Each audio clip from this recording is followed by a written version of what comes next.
Жүрсең өзүңө жараша жооп түш келет дейт. Ушунун канчалык чындыгы бар.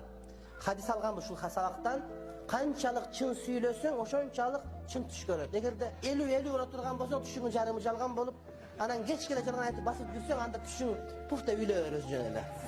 Ошого пайгамбарлар келбейт, китеп түшпөйт. Бирок адамзат өзүнө кантип жол табат караңгы күндө? Адамзат кимден сурайт?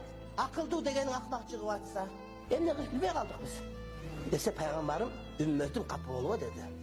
Жакшы түш пайгамбарчылыктын 40-калыктан бир бөлүгү деди. Ошон үчүн руя салиха, жакшы түшкө аракет кылыш керек. Аны үчүн дайыма туура сүйлөп, түшүң туура чыгат. Ошону менен багытыңа аныктап алсаң болот. Адамдардын баардыгы ушуга кызыктар.